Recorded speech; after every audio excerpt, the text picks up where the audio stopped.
The kids are front and center by design. A handful of teens from Stoneman Douglas High School in Florida. Now, they have a right to their views, obviously. That is a given. This is one of the rare shows that supports the rights of people we disagree with to talk. But the rest of us also have rights, including the right to assess what they're saying and decide whether it ought to become law to which we are subject. These are not religious figures. We're not the faithful. We're all citizens here. So let's take a look at what they're saying and decide if it's a good idea or not. For example, here's David Hogg. He's a Stoneman Douglas student. You may have seen him on television. He's dutifully trotted out by the media as a gun expert. Here's part of his take. The way Rick Scott has been talking about it is like, when the shooter arrives, we need a metal detector and a guard. Point, with Rick Scott, it's like, when I get elected to Senate, we're not going to let that happen. What sick are out there that want to continue to sell more guns, murder more children, and honestly just get reelected? What type of person are you when you want to see more money than children's lives? What type of person does that? We have to use our white privilege now to make sure that all of the voices that have, all of the people that have died as a result of this and haven't been covered the same can now be heard. Sell more guns, murder more children, and get reelected. That is David Hogg's view of the other side of the debate. Emma Gonzalez, meanwhile, another celebrated survivor of the shooting, basically agrees with that. She recently said in a speech, quote, "I don't really care what people who defend the Second Amendment have to say." Let's take this seriously. We should take it seriously because it's serious. If you honestly don't care what the people who disagree with you think, if you believe they want to, quote, murder more children, then who are you? Well, you're angry. You're definitely not fit to be making policy for the rest of us. You are, by definition, an extremist. You should not have power if you really believe anyone who disagrees with you is evil and wants to kill the innocent. Maybe a journalist could point that out, but no. Journalists agree with Emma Gonzalez and David Hogg, so they've slapped them on the cover of Time magazine and declared that they're heroes, and you're not allowed to disagree with them. Here's more David Hogg from earlier today, by the way, explaining that the Bill of Rights matters when it applies to what he can wear to school. Watch. After we come back from spring break, they're requiring all of us to have clear backpacks. It's unnecessary, it's embarrassing for a lot of the students, and it makes them feel isolated and separated from the rest of American school culture, where they're having essentially their First Amendment rights infringed upon because they can't freely wear whatever backpack they want. So controlling your backpack abridges your First Amendment rights because the First Amendment applies to backpacks, but the Second Amendment does not apply to firearms. How does that work exactly? Wait, you say, why are you picking on David Hogg? He's only a kid. He shouldn't be held to adult standards of reasoning or be expected to think critically about the consequences of what he espouses. Well, yeah, exactly. He's a kid. He's just been through unspeakable tragedy. And that's why adults shouldn't be using him or his friends to push their agendas on the rest of us. Mark Glaze is co-founder of Guns Down, a gun control group, and he joins us now. So this is the problem that I have, is that if you sincerely believe that people who disagree with you want to kill children, then you shouldn't be involved in making policy, because that's exactly what we don't need more of, it seems to me. Why is he being pushed to the front of this movement? Well, look, I think you ought to cut this kid a little bit of slack. You know, he was at school when 17 of his friends were killed the other day. Not everything he says should be taken as, you know, gospel from the gun violence prevention community about what we ought to be doing about guns. Well, I just conceded that in my script because I agree with that this is a kid who just saw unspeakable tragedy. He saw his classmates killed, and that's exactly why he shouldn't be involved in formulating a response to it. Yeah, but because he's a kid. So you can't simultaneously argue that you need to shut up and listen to him, and if you don't, you're bad, which is what the left is arguing, and that we shouldn't take what he says seriously or literally. We have to kind of choose one, and I'm kind of happy to choose the first one. You know, I think these kids are doing what citizens ought to do. They had a terrible experience, and they're trying to do something about it. Basically, what they're saying is the same thing that 70% of the public is out there saying, which is what we're doing with guns right now isn't working. We ought to have stricter gun laws. Now, let's have a conversation about what those gun laws should look like. I think there's a lot. But you don't see that what the left is doing is short-circuiting honest conversations. I, for example, have tried every night since that shooting, almost every single night, to get a leader of a gun control group on. You're the only one who comes, the only one. No one else will come. I know a lot about guns. I'm interested in the topic. No one wants to have the debate. Instead, they throw David Hogg in your face and say, be quiet, and then allow David Hogg to, uninterrupted, impugn the character of anyone who disagrees with him. It's demagoguery. That's not how adults behave. Yeah, but it's also not fair to pull one comment out of one interview out of the. All right, I'll pull another one. Here's an idea that again, I'm being forced to take this seriously. I would be very happy to say, poor David Hogg, man, his friends got killed. I get it. He's upset. My children would be upset. I would be upset. But the left is forcing me to listen carefully to what he says because it could become the law I have to abide by. For instance, this is in the manifesto from Parkland kids. It said there ought to be a database of which guns are sold in the United States. That ought to be paired to the status of the owner's mental health. Privacy laws should be amended. So they're saying, this march is saying, that HIPAA laws should be suspended and the U.S. government ought to keep your medical records. The public doesn't support that. Nobody supports that. I don't know quite what that is talking about. You want me to read it to you again? To do so, privacy laws should be amended. That a database of all guns sold in the United States ought to be paired with a database of the gun owner's mental health and physical capability. I think what he's probably saying is that if you are actually found to be mentally unstable by a judge, that ought to be relevant to whether or not you can buy a gun. That's already the law, as you know. That is already the law. If you're adjudicated mentally ill, it's on the form, it's in the FBI background check. I've purchased guns and filled that out, so has everyone who's done it in this country. So that already exists. Look, I agree that there needs to be a stricter standard that keeps crazy people from getting guns. I totally agree. But to act as this march does, that if only we had the will to overcome the NRA, it's easy, we could fix it, is a lie. It's a total lie. This is complicated stuff. Yeah, but if you take a look at, I've only taken a little bit of a look at their manifesto, but it lists like 10 or 15 different things that we ought to be doing. It's not just about one thing. And I think that's a fact. Look, there is no one legal change that's going to stop mass shootings from happening tomorrow, or that's going to stop 100 people from being killed at the barrel of a gun every day in this country. But there's a lot of things that we could be doing differently, and I think you have to concede what we're doing right now isn't working.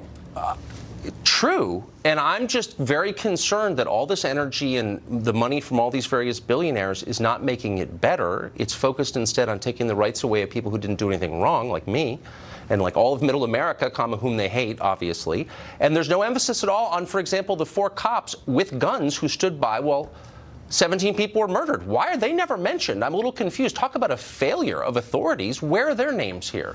Look, I've heard them talked about plenty, and they all did. Really? And they all did the wrong thing. Yeah, the last time I was on Fox News, we talked about that. No, but it's a serious thing. So the NRA didn't shoot anybody. You probably don't like the NRA, but they're almost overwhelming law-abiding people. They didn't shoot a single person. These police officers, deputies, stood by and allowed this murder to take place, and yet they're getting a complete pass. Why? Look, I don't know whether they're getting a pass or not. That's up to the people of Florida, and I hope those people aren't police deputies anymore. No. It's up to the people running the march to set the emphasis here. Something terrible just happened. There are a lot of lessons from it, and that lesson has been buried intentionally because it doesn't entail taking away the Second Amendment rights of the innocent. Yeah, but I think what they're saying is these mass shootings keep happening. 100 people keep getting shot every day who shouldn't be shot and have the right to, life and liberty and the pursuit of happiness. What we're doing right now isn't working. Here's a list of 10 or 15 things that we are going to advocate for that we think should make a difference. There's going to be hundreds of thousands of people out there on the mall tomorrow, many of whom aren't students, who have said things you disagree with, who think that what we do isn't working. Here are the things that we should be doing. Do we as people who seek to influence public policy have an obligation to think through what we advocate for, to learn about it, Sure. to consult the reams of social science that has been conducted on this subject before we advocate for something? Or is it enough to say, I feel upset, do something? No, look, I think there is nothing unusual and a lot of things that are right about students who had a horrible experience, who believe that we should be doing things differently, coming to Washington and leading a bunch of other like-minded people, like 70% of the public. But why doesn't someone tell this kid you're not allowed to accuse people who disagree with you of advocating for murder? That's an awful thing to say. Well, you're saying. But why aren't you? You're the one. I mean, he's doing a dozen interviews a day, and nobody has the courage to say, son, I'm sorry, I know you're upset, but you're not allowed to accuse people of wanting to kill children unless you can prove it. Look, I think he was mad at the governor of his state for not doing enough. And you know what? Governor Rick Scott didn't do enough. Although I have to say, I'm kind of a fan of Rick Scott because he never met a gun or an NRA extremist he didn't like. And even he bucked the NRA because what they don't want us to do is so ridiculous. Well, I think Rick Scott is a buffoon. That's my view. But it doesn't make me, and I do think that, but it doesn't make me any less appalled by the killing. And I hope that you and everyone else who seeks to reduce the power of the Second Amendment would at least acknowledge that I care as much about kids as anybody else does. Do you see what I'm saying? Sure. Look, I absolutely believe that when Congress actually agrees to have a debate about this, they will go to their committees, they will go to the floor, and they will have a reasoned debate where they talk about the social science evidence about what works and what doesn't. I hope so, and I hope it won't be dismissed as NRA lobbying, because I think these are real questions. Like, we need to reach adult conclusions. I'm agreed. Thank you, Mark. I appreciate it. Thank you. You're the only one who comes on. I definitely appreciate that. The media have had a lot of fun pushing unproved claims between Trump and Russia. Okay, now here's another angle that you may not have seen. Claims the NRA has been penetrated by the Russians somehow as well. Kim Strassel is on the Wall Street Journal editorial board, and she joins us tonight. I almost can't keep up with the various things the left doesn't like that they're claiming have been penetrated by Russia. But unpack this nutty conspiracy theory for us, if you would. Well, what's important about this one, Tucker, is it's by the very same people, it would appear, that brought us the dossier claims as well. So you remember, the Clinton campaign hires this Fusion GPS to commission the dossier. It comes up with these fantastical dossier claims, and what's it do? It goes to the FBI in order to give them some legitimacy, even though nothing in it has been corroborated, nothing's been proved. And then once the FBI said it was doing an investigation, then everyone took it seriously. So now what we have is same people, Fusion GPS, that have been peddling to the House Intelligence Committee and others their argument, Glenn Simpson, the head of Fusion GPS, that the NRA has, quote, been infiltrated by the Russians, their top leadership, and that Russians have been filtering money through the NRA and did during 2016 to help Trump. Now, he has no evidence for this. And yet we see the media running after it, and suddenly lots of stories making this claim without a shred of evidence. Has anybody, I mean, there are some very smart people on the left, and some of them who are self-aware. Has anyone said, well, maybe this is mass hysteria? If everything we don't like, every popular movement we disagree with, if our instinct is to blame unseen saboteurs from Russia, maybe we're crazy. Has anybody said that? Nope, not that I have heard of, because as you know and I know, there is such an interest right now on Russia somehow connecting it to the Trump campaign, suggesting there are nefarious things happening around every corner. And this is just very concerning because, look, there is not one jot of evidence to this, all right? Glenn Simpson said this in testimony. He mentioned some random Russians' names. He could provide no evidence of money transfers, of any person's name in the NRA who supposedly took it. And yet you have newspaper outlets like McClatchy who continue to run newspaper articles giving credence to this. So how does the NRA, it has flatly denied it. Anyone involved with this has flatly denied it. But apparently all you have to do these days is come up with a conspiracy, have House Democrats give it credence, and then suddenly it's legitimate. Our leaders are out of control. Emotionally, they're out of control. They're children. I'm saying it's scary, actually. It's having a big effect. Kim, thank you for explaining that to us. I appreciate your sober voice in the middle of a non-sober time. Dan Bongino is an NRA TV contributor. He's a former Secret Service agent, knows a lot about firearms, and he joins us tonight. Dan, it's good to see you. So you hesitate even to do a segment like this or a show like this because so strong is the social sanction against anybody who asks sober questions about what these kids are calling for. But is there anything, given that you have heard this march advocate for that you think sincerely would reduce school shootings or gun violence? No, Tucker, and I'm being candid with you. I haven't. I have not heard that. I mean, I know from my experience in law enforcement that criminals don't give a rat's behind about gun laws. They just don't care. A matter of fact, gun laws are one of the few laws that put a perimeter around the fence of law-abiding people, but do nothing to put a perimeter around the behavior of the non-law-abiding, the criminal, because they just don't care. They get the guns on the street. And I think we saw in Maryland recently, the only thing that's going to stop a person committed with evil in his heart to doing chaos, death, and destruction is a good guy, in fact, trained with a firearm. I wonder, so there are going to be a lot of well-known, powerful, affluent people at tomorrow's march, morally on display, like peacocks. If they really believe that guns are the problem, I wonder how many of them will bring armed bodyguards with them. And shouldn't a prerequisite of this conversation be, if you're going to advocate for gun control, you live by those standards? Why don't they, I wonder? Because, Tucker, we're not involved in a war of facts and data and reason arguments anymore. We're involved right now, we're knee-deep in gaslighting.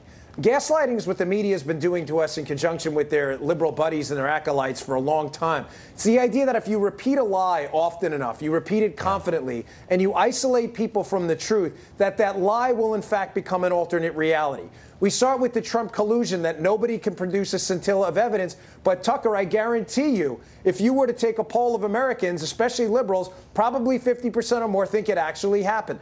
The same thing goes for the narrative that the media wants to propagate now. The media is guns are bad, guns are the sole problem. The human being and the evil in the human heart that's existed for as long as we've been around is a non-issue. Let's not focus on that. And whatever they have to do to isolate you from the truth, simple facts like gun ownership's gone up in the United States, gun violence has gone down. That's just a simple way to do a simple correlation, and that's left out of the argument entirely because it doesn't fit the media's pre-existing worldview.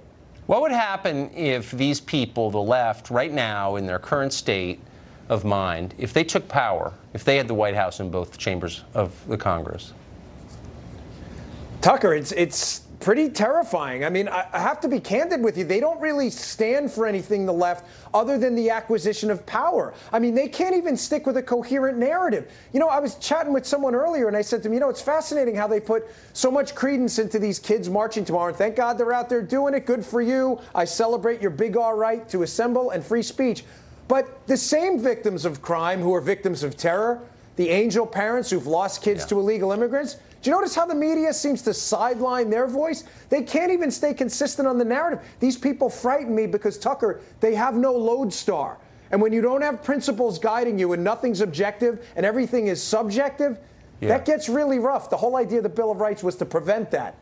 So this is a question I ask myself a lot. Do you think that the rest of us make a mistake by acting as if this is a rational debate, that we can win people over and here are the facts and I've thought a lot about this and here's my position on it? Maybe we're talking to people who literally don't care what we say or what the facts are or what conclusion reason leads us to. They just want power and they're not really interested in debating. Do you ever think that?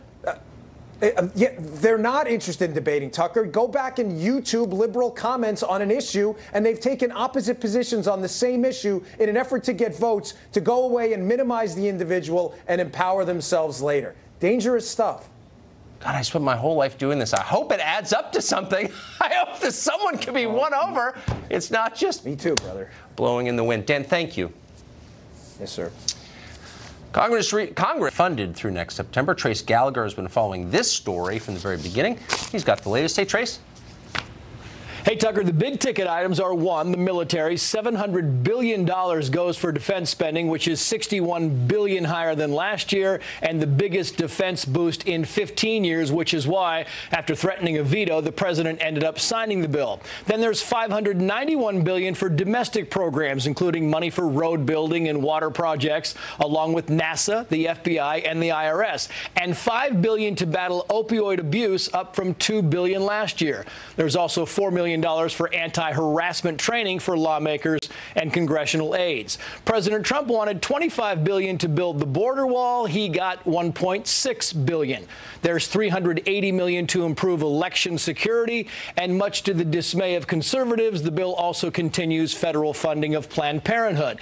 And if you missed it, GOP Senator Rand Paul was on a Twitter tear, tweeting things like the sheer size of the bill and that it funds, quote, $12 million for scholarships for Lebanon, $20 million for Middle East Partnership Initiative scholarship programs, $12 million in military funding for Vietnam, $3.5 million for nutrition assistance to Laos, $15 million in developmental assistance to China, and $10 million for women law enforcement officers in Afghanistan. And that, Tucker, is your budget roundup for this Friday. Tucker. Thanks, Trace. President Trump criticized today's budget bill even as he signed it. The deal is suboptimal, he suggested. It's certainly expensive. The legislation will trigger a $1 trillion deficit or come very close to that. That's great news here in D.C., by the way. The Range Rover dealership outside Washington is probably packed even now at this hour as lobbyists and contractors reward themselves for a job well done. They just got a massive raise. It's party time in D.C. There's an awful lot of pork in this thing. Given the cost, you'd think at the very least the bill would fund the critical needs of our country. Does it do that? Not even close. The legislation signed today does pretty much the opposite of what America voted for in 2016. The bill actively restricts the hiring of additional ICE agents for immigration enforcement. It caps the number of illegals ICE can detain at any one time. Ostensibly, it allocates $1.6 billion for border security. You may have heard that. What you may not know is that that money is explicitly prohibited from being spent on any kind of border wall, the wall that voters asked for in the last election. Now, Republicans may have found extra wall money by, I don't know, cutting funds to those sanctuary cities that are actively undermining federal law. But they didn't do that. Sanctuary cities will continue to be subsidized just as they always have been. And so, by the way, will the abortion enthusiasts at Planned Parenthood. Republicans repeatedly promised to defund Planned Parenthood, remember? But they're not. They're awarding Planned Parenthood another $500 million in tax dollars. In other words, nothing's changed. It's just gotten a lot worse. The message to the rest of us could not be clearer. Congress does not care about the territorial integrity of the country it runs. The people in charge of both major parties are committed to making sure that we never have meaningful borders of any kind. Anyone who manages to get here will get a job, welfare, health care, education, forever. Meanwhile, middle America continues to die. Those are Congress's priorities. Though in fairness, the bill actually does pay for border security, just not here in America. Jordan, Lebanon, Egypt, Tunisia, they all get American tax dollars to deal with their immigration problems. And congratulations. Also included in the bill is a $10 million chunk to hire female law enforcement in Afghanistan. $10 million for disadvantaged students in Egypt, not Egypt, Maine, Egypt the country. $12 million to boost the military capacity of Vietnam. And how about China? Our greatest geopolitical and economic rival. Well, the bill gives the Chinese $15 million in development aid, some of which are go to promoting yak herding in Tibet. And oh, on top of all of that, Congress gave itself a pay raise, needless to say. We'd love to have a Republican member of Congress on to explain why exactly we're sending money to China, which is rapidly overtaking us economically. But somehow we can't find any money to secure American borders. And we asked more than a dozen members of Congress to come on the show tonight. They all refused. And of course, you can see why. But here's an idea. Any member of Congress who supports sending tax dollars to China ought to resign from Congress tonight and give up his pension. That's a betrayal of our country. If only we knew who put that in the bill. It's a secret, of course. Members of Congress may not protect you, but they definitely protect each other. We do know that Paul Ryan signed off on that. Of course he did. Well, we're told we need this bill because of national security. But how secure is a nation that has no borders? Well, about as secure as a political party that has no rationale for existing, that treats its own voters like dupes and fools, that ignores election results like they didn't happen. Parties like that don't last long, and they shouldn't. Well, there is mass panic in Washington about the power of tech companies to sway elections. But it's not Cambridge Analytica in 2016 we ought to be worried about. It's Google and Facebook in the next election. They could make all the difference. We'll tell you how. Stay tuned. Analytica has been in the news for the first time ever. Of course, it's a British research firm, and it's now being accorded the technical prowess of a Bond villain, according to the Washington Post, the New York Times, and all the other hyenas. Cambridge Analytica apparently is able to swing an election with some Facebook data and a few $1 million. Did that happen? No, it didn't. But even if it's absurd to think a small data company could have changed the 2016 presidential election, it doesn't mean that bigger tech companies couldn't do that in the future. Dr. Robert Epstein is a senior research psychologist for the American Institute for Behavioral Research and Technology.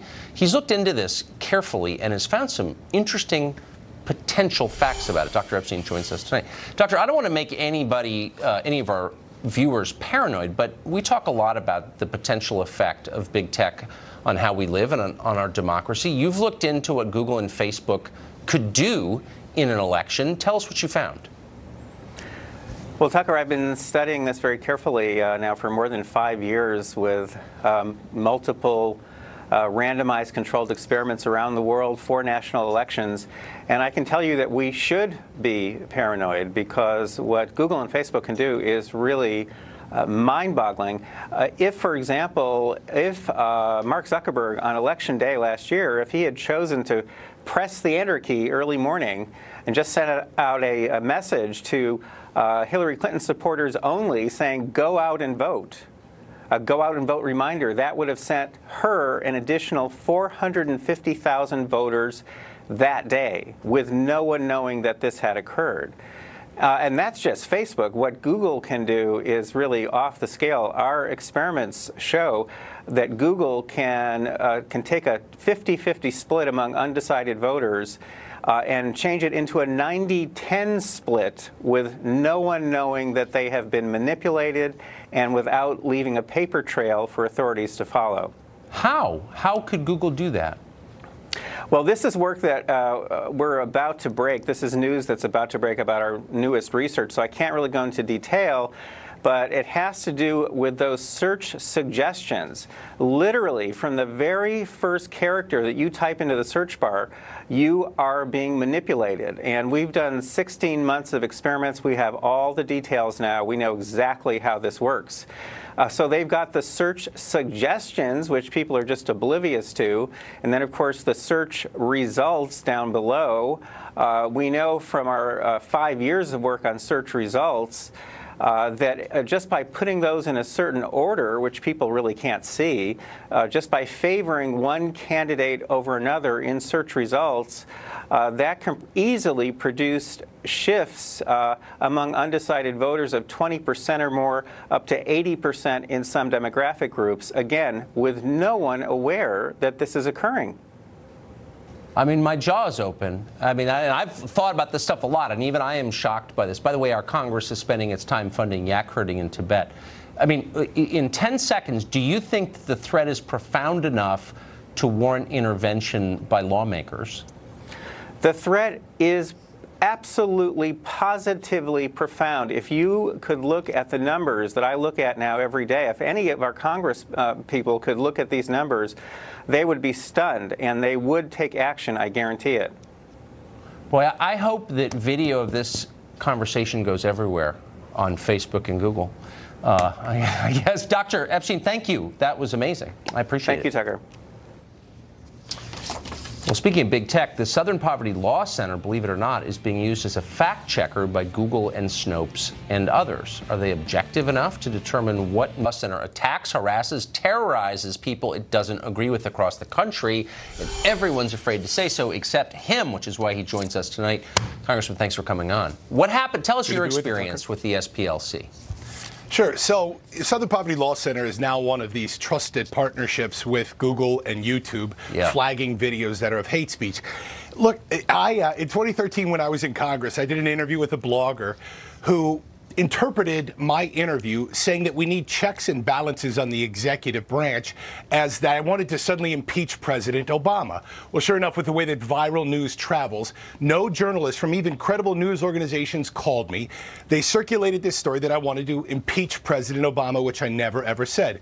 Sure enough, I never received a call from the Southern Poverty Law Center a few months later, who put me on their list of haters and extremists. Now, look, what I'm about to say, I don't say to toot my own horn, but I'm trilingual. I have lived in or backpacked around the world, living off like $10 a day because I love culture, I love people, and I love to learn.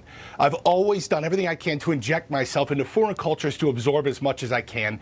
And of course, I've always loved politics and foreign policy. They put me on a list, man, with a guy who went into a Sikh temple in Wisconsin, shot it up and killed 6 people, and a whole litany list of neo-Nazis.